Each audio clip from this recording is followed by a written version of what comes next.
Buenos días con todos, amigos de Diario La Hora. Nos encontramos con Andrés Chiriboga, viceministro de Educación, quien nos va a hablar sobre el impacto de la ausencia en clases presenciales debido al paro nacional. Así que bienvenido, buenos días. Buenos días, Daraí. Buenos días con todos quienes nos acompañan a través de Facebook. Quisiera saber al momento cuántas escuelas han tenido que tener las clases suspendidas presencialmente debido al paro nacional. El corte que nosotros realizamos al día de ayer nos muestra la cifra de 5.036 escuelas que no pueden tener clases de manera presencial, de un total de 16.095 que tiene el país. Esto representa el 31.28% de toda la nación que no puede asistir a clases presenciales e incluye a 1.550.236 estudiantes que tienen que permanecer en educación a distancia. Esto es el 35.97% de los 4.3 millones de estudiantes que tenemos a nivel nacional. Luego de 2 años en los que los niños no pudieron, los estudiantes no pudieron ir a clases presenciales, ¿qué significa este nuevo stop, digamos, a las clases en el aula? Porque bueno, en la virtualidad continúan. No es en la virtualidad, Araí, eso es tal vez lo más importante que hay que señalar. La modalidad de educación a distancia implica una serie de posibilidades para recibir el servicio educativo y que es virtual solamente en aquellos lugares en donde existe conectividad, ya sea por cobertura y acceso, porque tienen que haber esos dos elementos, si no, no se puede hablar de virtualidad. Pero además, un problema que nosotros habíamos venido notando durante ya la emergencia sanitaria, esto es que la clase virtual en donde se puede prestar inclusive, no se lleva adelante de la mejor manera, porque hay que saber enseñar de una forma virtual. Y lamentablemente lo que nosotros vimos es que la pantalla se convirtió en una extensión del aula. Más o menos lo que sucede en esta entrevista. La pantalla es una extensión de un estudio de grabación o de un estudio o de un lugar de entrevistas. Y esto puede ser posible en una conversación uno a uno o en una conversación grupal o en una presentación casi que magistral, digamos, en la que solo existen asistentes y existe un solo expositor, pero la educación no se lleva adelante con expositores. La educación se lleva adelante de una forma dinámica, de una forma en la que los docentes, quienes hemos sido docentes, vemos si los estudiantes están atendiendo, si están tal vez un poco perdidos, si necesitan más ayuda, si tienen una cara de duda, pero la virtualidad en el mejor de los escenarios de conectividad y de acceso a la tecnología nos indicaba que solamente se puede tener visualización de ciertos niños. ¿Por qué? Y ciertos niñas y adolescentes. ¿Por qué? Porque solo hay un limitado número de cuadritos en la pantalla y Claro. no necesariamente todo el aula. No se puede ver a todos. Y de hecho, yo no sé la experiencia que puedan tener el resto de docentes, pero por lo menos a mí se me hacía bastante complicado el ver más allá de un grupo de cuadritos, porque puede ser que estén más en una sola pantalla, pero se pierde visualización del resto. Entonces, eso implica que la educación virtual no era lo más adecuado, pero estábamos en un contexto de emergencia sanitaria en el que eso era lo que había como prestar como servicio educativo. Ahora, nosotros estamos en un escenario distinto en el que se impide que nuestros niños, niñas y adolescentes vayan a clases. De este millón y un poco más que usted me decía de estudiantes que no están asistiendo presencialmente, ¿se tiene un porcentaje de cuántos no tienen acceso al Internet o cuántos no han podido conectarse en estos ya 9, 10 días de paro? No, estamos realizando, por supuesto, esa verificación, pero también quiero decir que es muy preocupante que justamente en donde no existe conectividad, en donde no existe cobertura, que es en la Sierra Centro, en los sectores de la ruralidad, es donde se inició y es donde se inició la protesta, que como derecho a la protesta, por supuesto, lo pueden realizar, pero dejando que quienes no participan en la protesta puedan seguir desarrollando sus actividades. Y son 3 provincias completas las que se encuentran actualmente cerradas, 46 cantones en total en 6 provincias. Esto es provincias completas, Imbabura, Cotopaxi y Chimborazo, en donde no existe ningún tipo de presencialidad en las instituciones educativas. y otras 46 cantones, como yo digo, perdón, incluido estos 46 cantones en total en otras provincias de donde no llegamos con el servicio educativo, pero por supuesto donde no existe conectividad en las zonas rurales. Es decir, estamos afectando ese derecho a la educación, además tomando en cuenta algo más, Dara, y algo profundiza un poco más, y es que la educación a distancia se realiza principalmente en las instituciones de educación de sostenimiento fiscal, donde asisten 7 de cada 10 estudiantes en este país, con el libro a la mano. Recordemos que el Ministerio de Educación entrega todos los libros de forma gratuita en 2 etapas al iniciar los años lectivos, y en este momento no hemos podido entregar los textos.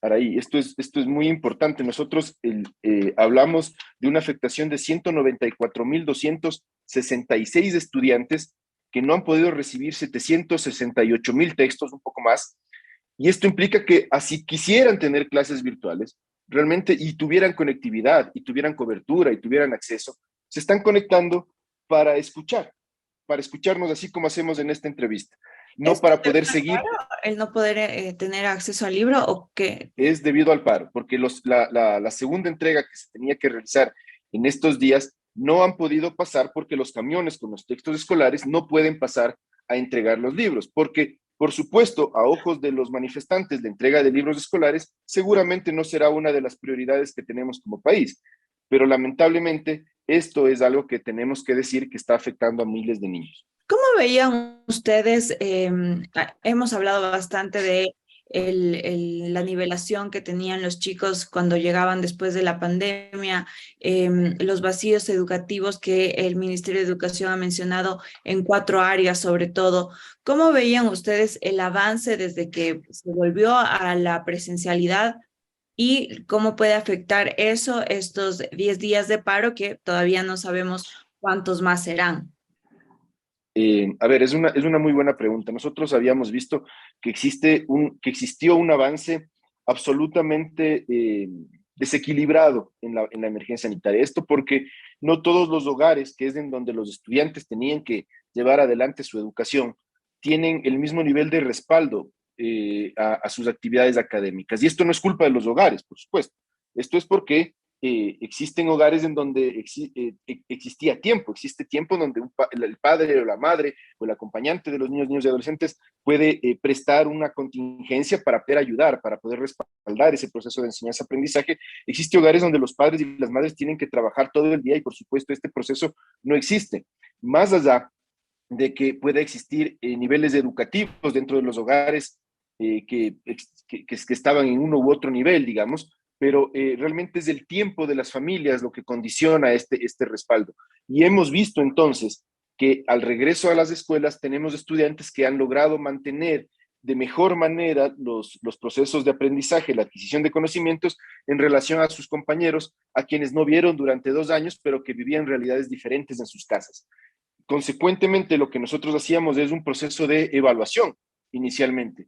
Y esto en la sociedad ha tenido un impacto diferente, Araí, y es importante que la gente conozca porque hay gente que presume tal vez que nuestros niños son como robots y que se sientan y empiezan a conocer inmediatamente de nuevo, y la verdad es que no es así. Nosotros tenemos que evaluarlos, tenemos que saber en qué condiciones se encuentran y además no podemos ralentizar los procesos de aprendizaje de los otros niños, es decir, había que hacer una evaluación, había que hacer una nivelación y a partir de eso volver a prestar un servicio, digamos, relativamente normalizado. En Sierra se venía realizando esto a manera de pilotajes, recordemos, así iniciamos la administración, pero actualmente nosotros ya contábamos con una presencialidad completa en el mes de, desde finales del año pasado, se suspendió un poco por la emergencia, nuevamente por la aparición de la variante Omicron, y otra vez se había regresado a la presencialidad completa en Costa a partir del mes de abril, en la ciudad de Guayaquil a partir de este año lectivo.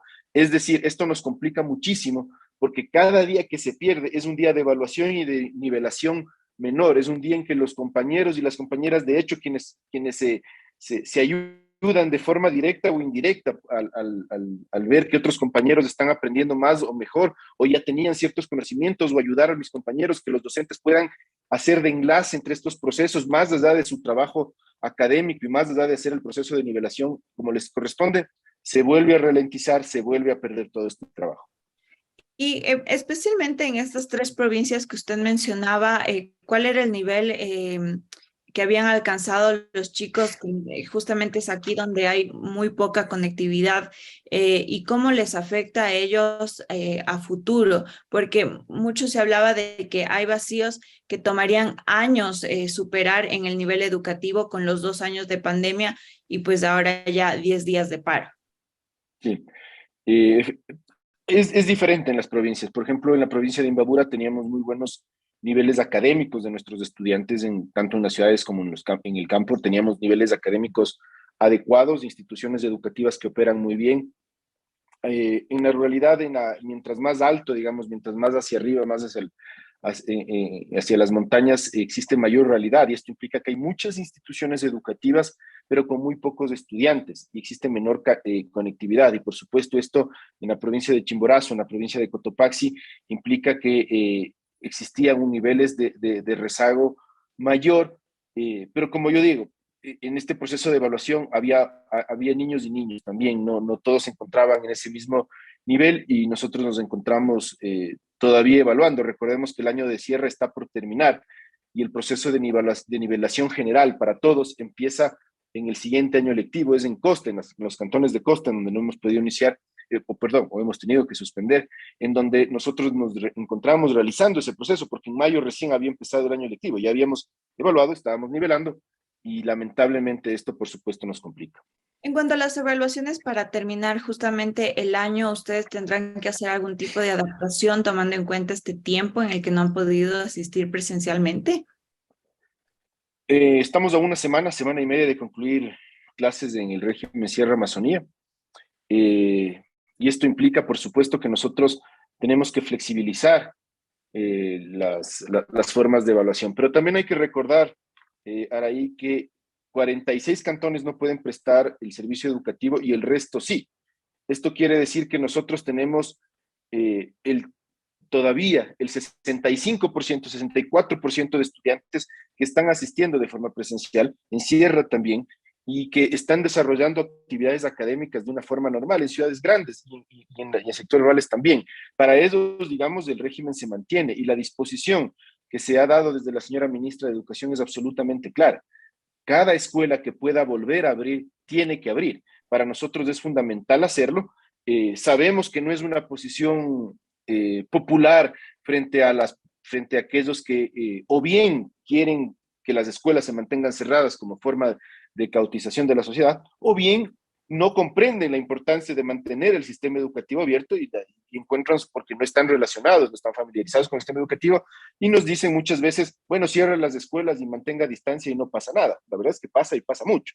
Entonces, para nosotros la disposición es absolutamente clara, donde podamos encontrar una situación de normalidad, inclusive en provincias que pueden presentar conflictos, pero en sectores, en zonas, en barrios en donde no hay, y en sectores donde la comunidad educativa, estudiantes, docentes, trabajadores, directivos, pertenecen a esos mismos barrios, poder retomar, porque hacer que permanezcan a distancia en condiciones en las que podrían acceder a la escuela, por supuesto, es una vulneración a sus derechos también. Una de las cosas que ha mencionado el señor Leonidas Issa cuando se le ha preguntado sobre esto es que volver a la escuela también tiene que ser un retorno en condiciones dignas, y que según él hay muchas escuelas que todavía no tienen condiciones de saneamiento o que no tienen la infraestructura adecuada, y que de eso pues no se ha hecho cargo el Ministerio de Educación. ¿Cuáles han sido las acciones en este sentido desde el Ministerio de Educación?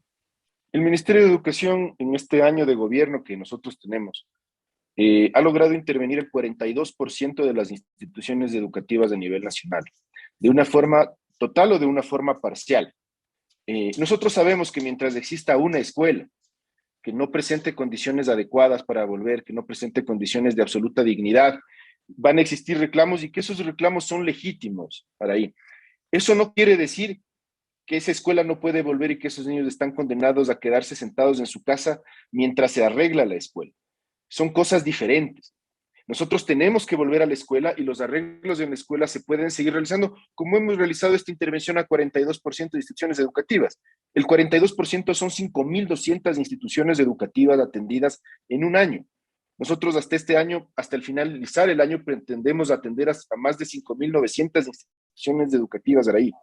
Y por supuesto que frente a un universo de 12.000 infraestructuras educativas que pertenecen al Ministerio de Educación, 16.095 que dije hace un momento, incluye educación particular y fiscomisional, pero a 12.000 instituciones que pertenecen al Ministerio de Educación, por supuesto que es poco, por supuesto que nos falta, por supuesto que tenemos que seguir trabajando, pero eso no quiere decir que no pueden los niños asistir a clases.